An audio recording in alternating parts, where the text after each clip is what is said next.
Bismillahirrahmanirrahim. Hadirin yang berbahagia, 25 tahun lalu, melalui Dwi Fungsi ABRI, TNI menguasai posisi strategis. Tempo menulis, jika lulus SMA dan bingung menentukan cita-cita, kadang ingin jadi tentara, pengusaha, atau pejabat, maka masuklah Akademi Militer. Lulus Akmil, Anda bisa meraih semua cita-cita itu.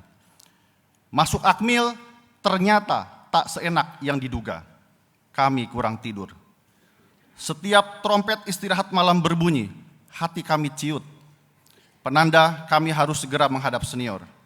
Batin kami, lebih baik kami ketemu hantu. Senior berkata, kalau soal perpeloncoan dek, kita boleh bangga sama mahasiswa. Sebab di akademi ini, ya 3,5 tahun inilah lamanya perpeloncoan. Meski begitu, kehadiran kakak asuh bagaikan oase di gurun Sahara. Adek asuh, ada yang sakit. Suara itu seperti musik di telinga kami. Kehidupan ini berlaku untuk semua taruna, termasuk anak-anak jenderal. Hari itu Kamis Legi, 21 Mei 1998, pukul 2 dini hari. Berpakaian piyama, saya duduk di ruang belajar, flat Taruna tingkat 2. Kopral Taruna Agus melintas, berseragam loreng, ia sedang dinas piket.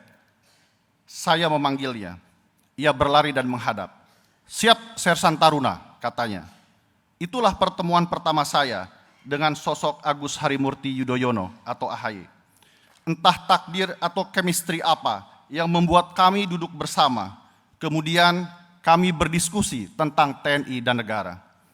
Saya berkata, zaman sudah berubah. AHY menulis pandangannya 15 tahun kemudian di harian Kompas. Saya kutip dari TNI hebat, negara kuat. Bagi kami yang masuk Akmil di era Orde Baru, saat kekuatan tentara begitu luar biasa, sungguh tak menyangka kelak TNI dihujat oleh rakyatnya sendiri. Pagi harinya, pelajaran kelas ditiadakan. Taruna berkumpul di depan televisi. Situasi mencekam. Tepat pukul 9 pagi, Presiden Soeharto menyatakan berhenti dari jabatannya. Taruna terdiam. Sunyi, tatapan mereka kosong. Kontras dengan mahasiswa di Jakarta yang bersorak-sorai kegirangan. Hari itu, zaman memang berubah.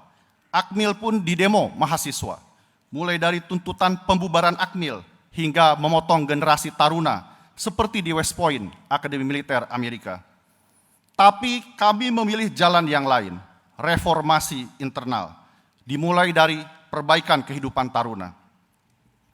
Dulu pejabat resimen Korps, semacam BEM, dikooptasi 100% oleh taruna tingkat 3. Kami ubah 25% tingkat 3, 75% tingkat 2. Inilah bentuk kolaborasi. AHY ada di dalamnya. Tingkat 2, ia menjabat wakil komandan Batalion 1. Di tingkat 3, AHY menduduki jabatan puncak komandan resimen Korps. Di akhir pendidikan, AHY lulus terbaik dan meraih bintang Adi Makayasa. Akhir 2006, kami bergabung kontingen Garuda Pertama di Libanon. Pos saya di Bukit Syekh Abad. Di depannya ada pos Israel dan sebuah makam. Usai ziarah, warga Libanon sering memancing kemarahan tentara Israel. Saya menyarankan agar UNIFIL membuat aturan yang memberi otoritas tentara PBB untuk mengatur peziarah. Tapi tak ada respon. Awal 2007 datang seorang peziarah, mengorek-ngorek tanah seolah menanam ranjau. Israel membunyikan alarm, tank Merkava keluar dari sarangnya. Prajurit kita baru selesai sholat Jumat, berhamburan keluar ruangan. Ada juga yang masih sarungan. Dalam hitungan menit, warga Libanon diculik Israel. Panglima UNIFIL marah. Ada ancaman memulangkan pasukan TNI. Para perwira pun cemas. Lalu AHY tampil memimpin diskusi. Saya mengingatkan lagi soal perkiraan intelijen yang memuat saran saya itu. Kami akhirnya meneruskan saran itu ke UNIFIL. Ternyata UNIFIL juga baru sadar aturan di makam itu memang tidak ada. Padahal tentara PBB harus bertindak berdasarkan prosedur. Saran kami akhirnya diterima. Lalu Unifil menugaskan AHY dan perwira lainnya untuk membuat aturan tersebut. Di akhir penugasan, Panglima Unifil puas dan memberikan penghargaan. Unifil juga mengapresiasi mobil pintar yang digagas AHY sebagai sarana interaksi dengan warga. Kini sudah 17 tahun TNI ada di Libanon, menjadi penyumbang terbesar pasukan Unifil, peringkat pertama dari 49 negara. Life is not taken for granted. Dulu kita pakai Nokia dan BBM, lalu memudar karena tak lagi relevan. Diganti iPhone dan Samsung.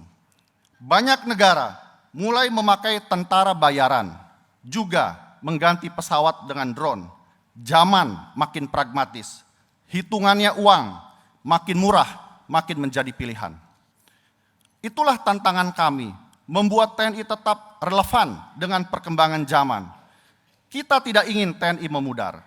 Untuk itu, AHY dan beberapa perwira mendirikan Universitas Pertahanan. Bukan hanya hardware, alutsistanya, tapi software, kapasitas awaknya juga perlu diupdate, dimutakhirkan. AHY terlibat dalam modernisasi TNI, baik peralatan maupun doktrin tempur, mulai merancang organisasi Kogabwilhan dan batalion gabungan, hingga seragam Loreng Kostrad. Karena prestasinya, pimpinan mempromosikan AHY untuk pendidikan Sesko mendahului teman seangkatannya. Tapi AHY setia kawan. Ia minta diperlakukan sama dan tidak diistimewakan. Tahun 2012, hasil psikologi Angkatan Darat menjadi game changer. AHY disarankan untuk menurunkan standar atau menambah kegiatan di luar TNI. AHY memilih yang kedua, ia ingin memberi manfaat pada masyarakat. Maka seizin pimpinan, AHY turun ke kampus dengan visi Indonesia Emas 2045. Tahun 2012 dan 2013, AHY diakui sebagai The Young Future Leader oleh Australia, Singapura, dan Korea Selatan. Bahkan ia diangkat sebagai warga kehormatan Komando Pasukan Khusus Korea Selatan 707. Kami berdiskusi bagaimana mengoptimalkan talenta perwira TNI untuk kepentingan negara di penugasan apapun tanpa merusak amanah reformasi. Di era ini, militer tunduk pada kekuasaan sipil. Kebijakan pertahanan dan anggaran adalah keputusan politik. Maka kami terpikir mengabdi di luar TNI pasca 2024 setelah menjadi jenderal. Tapi manusia berencana, Tuhan menentukan. Kamis Kliwon, 22 September 2016, pukul 8 pagi, saya berdinas di Bandung, menerima telepon dari AHY di Darwin. Bang, saya mendapat aspirasi untuk maju dalam Pilkada DKI. Menurut Abang bagaimana? Saya terdiam. Kemudian saya katakan, kalau mau jadi jenderal, lupakan pilkada. Kalau mau masuk politik, tak penting menang atau kalah. Insya Allah, mungkin ini momentumnya. Kelak, jam terbang politik Mas akan lebih tinggi dibanding para jenderal. Kata AHY, kalau begitu Bang, bismillah saya siap maju. Ada yang mendukung, ada juga yang menyayangkan. Apakah itu keputusan yang tepat? Bagi kami, biar publik yang menilai, waktu yang akan menjawab.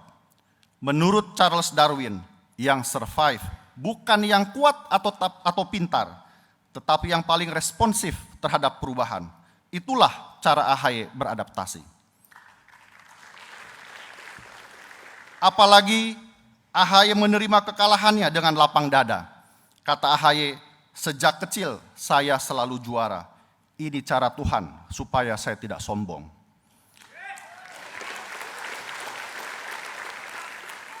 Keputusan AHY bukan keputusan sehari, tapi refleksi perjalanan hidupnya. Jika di TNI, jangan berpolitik.